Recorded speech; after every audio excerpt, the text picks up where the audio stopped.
My husband was diagnosed with Parkinson's disease and I've been caring for him at home, but my daughter-in-law treated us like a burden. When our savings meant for our retirement ran out, she secretly changed the locks and locked us out of the house. In despair, my husband and I set off on a journey with no destination. However, it was my husband's suggestion to visit a new place that sparked a turning point in our lives. My name is Rachel. I'm 66 years old and live in a small house in the suburbs of LA with my husband Jack, my son and his wife Brian and Erica, and our grandchild. A few years ago, Jack was diagnosed with Parkinson's disease and I've been taking care of him at home. His condition is severe. He has difficulty standing up or walking and he needs assistance with daily activities. He often uses a wheelchair when we go out. He has always hated hospitals, so even when I worried and suggested he go, he would insist. It's normal to feel a bit off after 60. By the time he realized something was wrong, his symptoms had progressed significantly. He began having difficulty walking and lost his balance several times, falling in the house. It wasn't until he started experiencing these symptoms that he finally agreed to see a doctor and was diagnosed with Parkinson's disease. The treatment for Parkinson's is primarily medication, which costs about $150 per month. Jack used to run a small auto repair shop, but our son had no interest in taking over and became a company employee instead. So Jack closed the shop and retired at 65. It's been 5 years since then. Looking back, I think he had already started showing symptoms of Parkinson's then, making it hard for him to continue working. Our son married a woman 5 years younger from the same company when he was 30, about 8 years ago.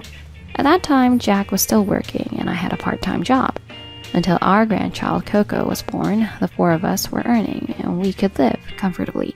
After Coco was born, Erica became a full-time housewife, and later, when Jack retired and started living on his pension, our life gradually became more difficult.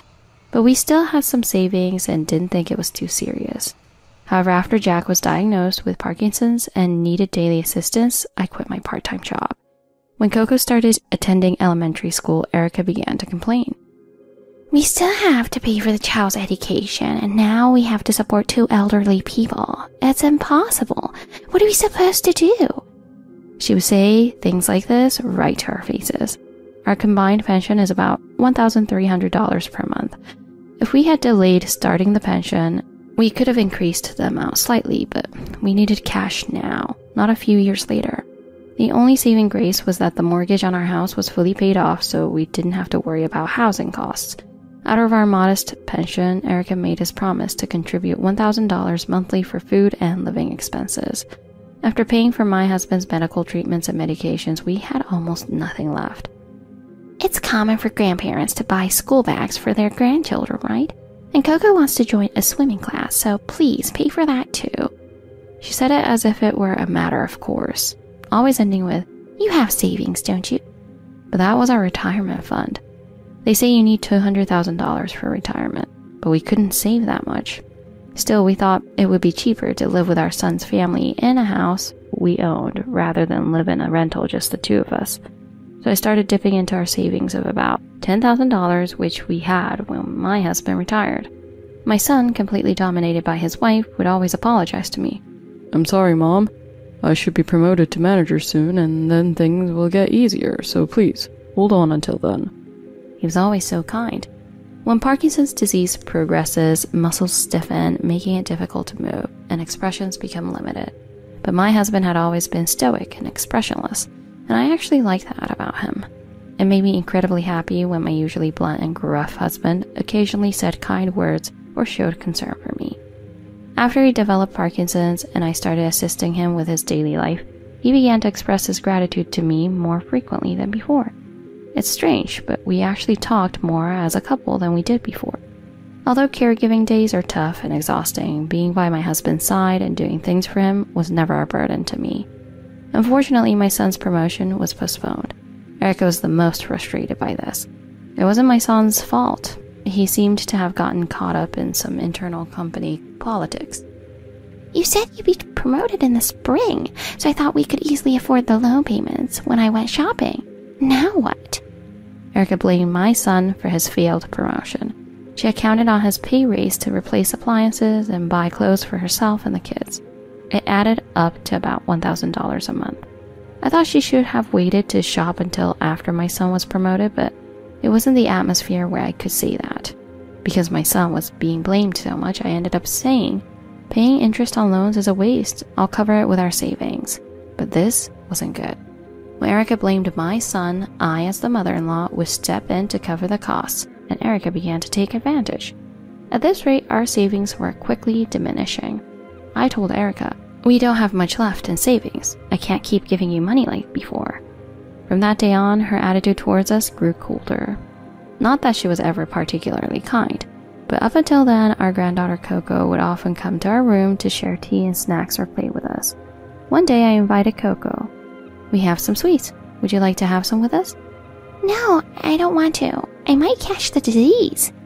"Parkinson's isn't contagious," I assured her, explaining that Grandpa's illness wouldn't spread. "Mom told me not to go near you," she replied before running away. I was shocked. I knew my husband would be devastated if he heard this.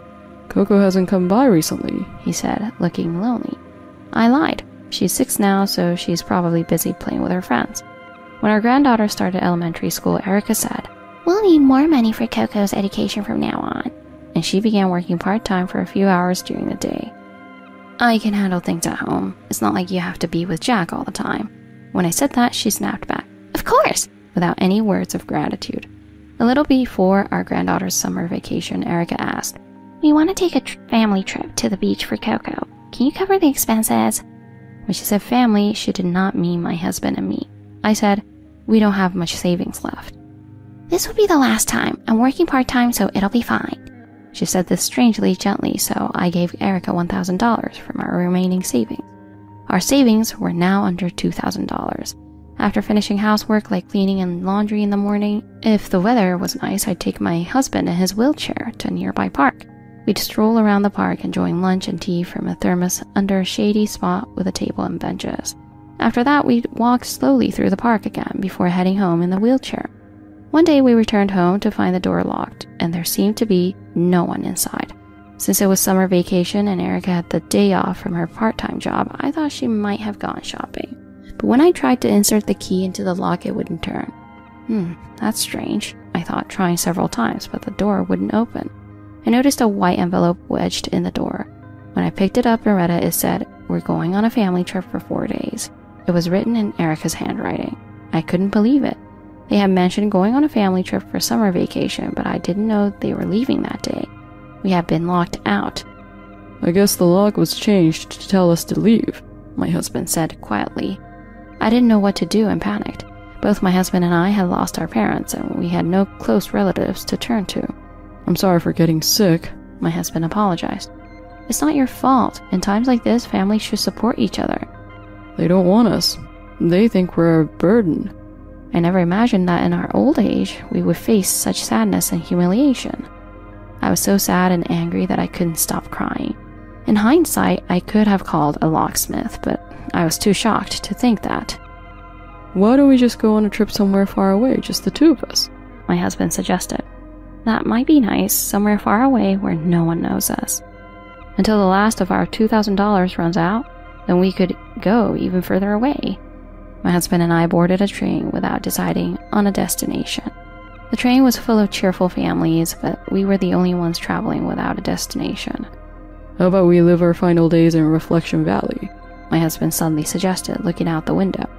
"What do you mean all of a sudden?" I asked. I only had the image of Reflection Valley as a paradise with beautiful flowers. My husband explained that when he was about 20, he had visited a village on a solo trip, and that village turned out to be Reflection Valley. "It was a really nice place. The scenery was beautiful, the people were kind, and the food were delicious." "If you want to go, I don't mind. We have nowhere else to go anyway." Relying on my husband's memory, we transferred trains and finally arrived at a small station in Utah. From there, we took a bus further into the mountains. "This is the last bus returning to the station today," the driver warned as we got off. "Our destination is further ahead, so we'll be fine. Thank you," my husband said, thanking the driver as the bus turned back. We walked for about 15 minutes along a narrow paved road where cars could barely pass each other if they didn't yield. As the sun began to set, the sky grew dark, and there were no cars or people on the road. I started to feel anxious. Just then, a small horn honked, and a small truck appeared from the direction of the bus stop. "Where are you headed?" A man in his 50s driving the truck asked. "We're trying to get to Reflection Valley," My husband replied. "Reflection Valley, huh? That's a great place. Want a ride? At this pace, you'll get there by midnight," he said with a smile. The man lifted my husband and put him in the passenger seat, handed me a cushion he was sitting on, and apologized. "Sorry, you'll have to ride in the back. Hold on tight." The truck drove off. It was my first time riding in the back of a truck. Clinging to the wheelchair that was loaded with me, I felt a bit excited. And the truck arrived at a large, old farmhouse. The man helped me get down from the truck, unloaded the wheelchair, helped my husband into it, and then led us into the house. The interior was surprisingly well maintained, unlike the exterior. "It's been about 50 years, hasn't it, Jack?" The man said, speaking familiarly, much to my surprise. Jack was my husband's name. The man remembered him from nearly 50 years ago. His name was Sam, and though he looked like he was in his 50s, he was actually 64. "You remember me well," my husband said, happily. "Of course, Jack. You're my benefactor," Sam replied. He explained that when he was 14, he was at a crossroads in his life, unsure whether to take over the family farm or pursue a career in painting. "I wanted to go to the city to study art, and it was around that time that your husband visited our village and praised my paintings," he said. "He said my paintings were truly wonderful, that I captured nature in a unique perspective and style," he added. "I suggested that if you went to the city, you might not be able to paint like that," my husband recalled with a smile. "I decided to stay in this village where I was born and raised and paint. If you look, there are several canvases in the corner of the living room," he pointed out. "Did my casual comment decide your fate?" my husband asked apologetically. "Not at all." Sam laughed heartily. "You might not know, but I'm a pretty successful artist, and it's all thanks to you." Sam showed us his paintings, which depicted nature, but in a somewhat abstract style, conveying a strong sense of vitality rather than realism.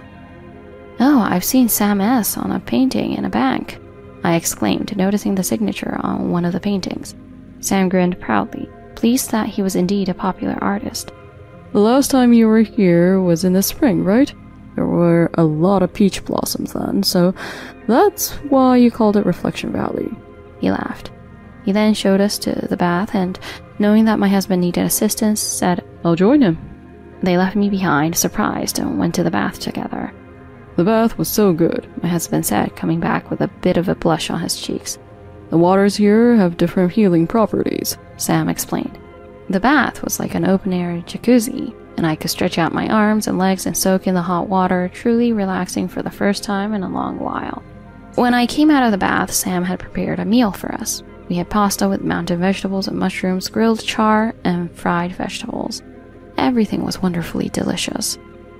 "These are mostly free," Sam said proudly. "The pastas are made from local buckwheat that I mill, and I caught the fish in the nearby river. We gather vegetables from the mountains, and some houses raise chickens, so we hardly need to buy anything except meat." We also have some local alcohol, and we told Sam how we came to this village. "That's unforgivable. How could your daughter-in-law treat elderly people who've worked hard all their lives like that? Does she think she'll never grow old?" Sam fumed, speaking on our behalf. "You can stay here as long as you like. In fact, why not just live in this village?" he suggested. Sam's parents were still alive and grew vegetables nearby. "I got married when I was younger, but we divorced after about 10 years. Now I'm single," Sam said, laughing. "I love people, but it seems I'm not cut out to be a husband.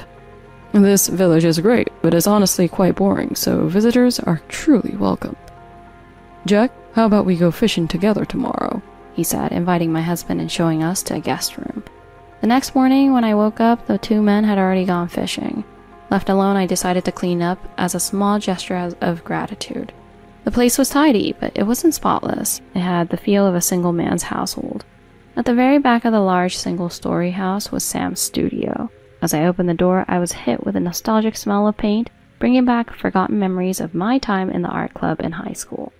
I thought the studio was Sam's sanctuary, so I closed the door quietly without touching anything. The two returned just after noon. The cooler box was filled with fish like char. And Jack, you have a talent for fishing, Sam praised. Well, since I can't move much due to my illness, I'm good at sitting still and waiting, my husband joked, making everyone laugh. It was tough dealing with the illness, but it was nice to laugh like this. We quickly prepared the fish we caught for lunch. We had brought my husband's medication in a blister pack for a walk the day before, so we were good for a few days, but if we stayed longer, there would be issues with medication and hospital visits. There's a big hospital about an hour and a bit by car from here. Let's go together tomorrow, Sam suggested. My husband and I apologized profusely for all the help we were receiving. No need for that. Today was great fun, and you even cleaned up for me. I should be the one thanking you, he replied. And so our strange cohabitation with Sam began. When I said I would handle the cooking and cleaning, Sam was delighted. I don't mind cooking, but I'm tired of cooking for myself and eating alone, he said, welcoming me with open arms. The bath at home is great, but we also have proper hot jacuzzis around here, he said, showing us around. He introduced us to his parents, who lived about a 10-minute walk away. Thanks to your husband, our son has become a fine man and even built us a new house, she said, thanking us for some reason. My husband, who had been a young traveler passing through, blushed with embarrassment. He seemed more expressive than usual. Sam's parents' house was a stylish, barrier-free, single-story home, quite different from the old farmhouse Sam lived in. The old house sparks my imagination more, Sam said, sounding like a true artist. A few days passed quickly. The ringtone on my smartphone went off, displaying my son's name. It seemed they had returned from their 4-day family trip. Mom, where are you? We came back from the trip, but you and Dad aren't here, and the house has been closed up for days, he said when I answered. I remembered that the kitchen waste might still be there. In the heat of summer, leaving the house closed up for 4 days would indeed be a disaster. Didn't Erica tell you? I asked. On the day you left for your trip, your father and I were locked out of the house, I replied. What? We came back from a walk to find the locks changed and couldn't get in, I explained. That's ridiculous, he explained. You didn't want us around, right? But it's okay. We're in a Reflection Valley now, I said. What are you talking about, Mom? Reflection Valley? No way, my son said, his voice trailing off. Don't worry, your dad and I are fine. Take care of yourselves over there, I said, hanging up. After that, my son called several more times, but I decided to ignore them. One day, Sam was doing something in the kitchen. He was simmering something in a pot, but it didn't seem like food. I'm making natural pigments. I thought about painting with only natural materials, Sam said. He explained that he was making pigments from berries, hollyhock, beets, marigolds, and the like. After painting with the finished pigment, he said, it lacks punch for my paintings. I think the soft colors are lovely, I said. Why don't you try painting something, Rachel? He said, handing me a sketchbook. What, me? I asked, surprised. When you first cleaned the house, you said you didn't touch the studio because it was a sacred place, right? And the way you look at paintings is very artistic, so why not try? We have all the time in the world. I had a bit, actually a lot of interest, so I gratefully took him up on his offer. When Sam saw my painting, he exclaimed, Wow, that's great! It's so gentle and warm. These natural pigments suit you perfectly. It's a painting I could never create. I was thrilled with his praise. From then on, it became my hobby to go into the mountains to collect plants for making pigments and to paint. I cleaned, did laundry, cooked, and painted in my spare time. Both Sam and my husband enjoyed my cooking, and every day felt like a childhood summer vacation. As for my husband, he began going out to help the neighbors with car, machine, and electrical repairs. He used to run an auto repair shop, so he was good at those repairs. The neighbors knew about his illness and told him, "Take your time." My husband would return, saying proudly, "I got fresh eggs today." My husband had gotten much better. He hardly needed assistance with daily activities anymore. Maybe it was the hot jacuzzis or the stress-free days. Parkinson's disease still has many unknowns, and there's still so much we don't know about the human brain, so it's not surprising if a miracle happens, I said. The miracle of Reflection Valley, he said, and we rejoiced together. My son continued to call, but my husband said, No need to answer. I can't forgive him for marrying such a woman. Though it felt like we were the ones disowned and kicked out, I was also tired of worrying about my son's family. I sent him a postcard saying we're both doing well, so don't worry. I've been painting lately, with a drawing attached. I didn't write our address, but just noted, at Reflection Valley. After that, I sent a postcard about once every 3 months, so he stopped calling. 5 years into our life in Reflection Valley, Sam said, I'm planning to hold a solo exhibition in LA soon. Would you like to display your works as well, Rachel? I was surprised. Oh no, my paintings are just a hobby, I declined. Rachel, your paintings are great. They're gentle and warm, and you paint animals, flowers, and people. I'm sure they'll be well received. Indeed, I painted semi-stray cats coming for food, chickens and cows from nearby houses, flowers in the area, and the villagers who treated us kindly. Sam suggested pricing the paintings, and I said, maybe $20 a piece, thinking it was a bold price for me. That's way too low. Even 10 times that would be cheap, Sam said, and set the prices according to the size of the paintings. I never imagined I would have a solo exhibition in LA. On the day of the exhibition, I wore a formal dress I had prepared for the occasion. Next to me were my husband in a tuxedo and Sam. I thought it might be too much, but seeing the atmosphere of the art gallery and the people visiting, I was glad we were dressed properly. On top of that, we even had a magazine interview, and both my husband and I were elated. It seemed there would be an article titled, "A 70-year-old newcomer artist living with a husband with Parkinson's in Reflection Valley." It felt a bit exploitative, and while I had thoughts about it, I couldn't articulate them well. And to our surprise, all 15 of my exhibited works sold out in the 2-day exhibition. As I stared at the sold stickers being placed next to each painting, Sam said, "See, I told you they'd sell. They're selling better than mine." My paintings sold because of Sam's reputation.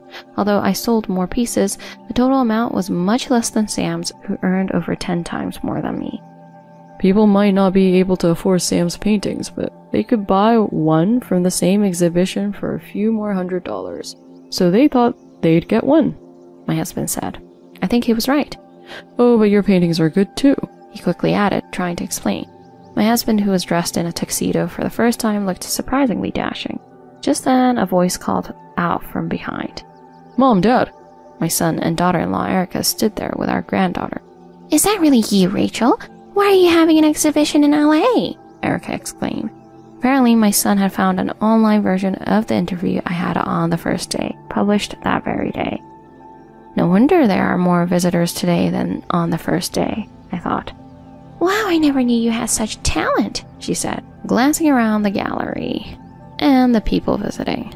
"Mom, Dad, I'm glad to see you both looking well," my son said, tears filling his eyes. "Grandpa, Grandma, I remember you," Coco said, touching our arms. The last time I saw her, she was only 6. Now she was 11. In the meantime, Erica wandered around the exhibition on her own. "Wow, everything's sold out. How much did you make in total?" she asked bluntly. "So you're the daughter-in-law who kicked out Jack and Rachel, just as I thought," Sam suddenly said, catching Erica off guard. "What's the big idea? Why are you here now, after all this time?" Sam said, his tone harsh. "What do you mean? Who are you?" she asked. "This is the main artist of this exhibition," I said. "My husband and I have been under his care." "Oh, Rachel, you look younger. Did you get rejuvenated living with 2 men?" she sneered. How vulgar. She thinks everyone is as low as she is. "Don't assume everyone is as low as you," my husband suddenly shouted, making the room go quiet. "This isn't the place for this," Sam said, leading everyone to a private room. "I came here today because I wanted to see you both healthy, but..."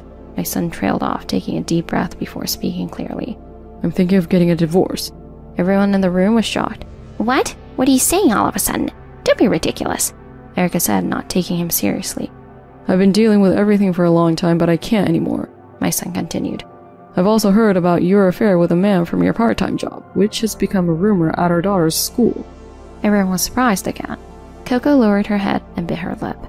Erica's colleague's wife, whose child is in the same class as Coco, said Coco's mom is having an affair, right?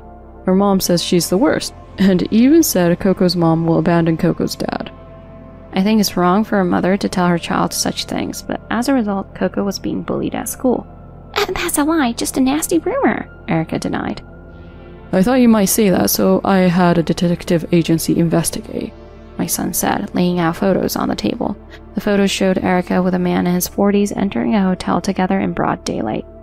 "What's this? It's sneaky of you to do this behind my back," Erica shouted, putting herself on a pedestal, while calling my son a coward. "You're the one sneaking around, not me. I've endured enough. Your wasteful spending and everything about my parents, but this is the last straw." I felt like my son's soul was crying out.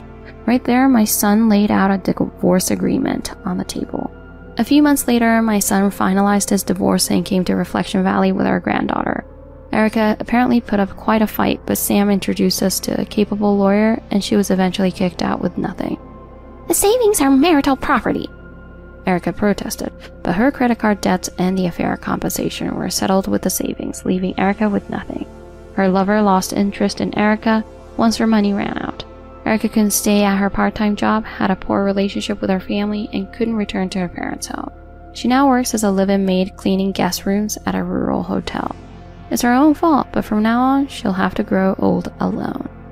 If your son wants to live here, there's an empty house a little way off that could be renovated, Sam suggested. Yes, maybe we should sell the house we used to live in, my husband decided, ensuring we had enough funds for the renovation. We were worried about our son's work and our granddaughter's schooling, but she was happy to be able to attend a new middle school after having a tough time in elementary school. The village residents take turns driving the kids to school in town, and families pick them up from the bus stop on their way back. The bigger concern was my son's future. Starting farming now would be difficult. The town is only 40 minutes away by car. There's always work if you're not picky, Sam said. My son didn't seem to have any regrets about his previous job. Then how about managing Rachel's and my work? Sam suggested. Our joint exhibition was a hit, and I'd like to do more events, but I'm not good with administrative stuff.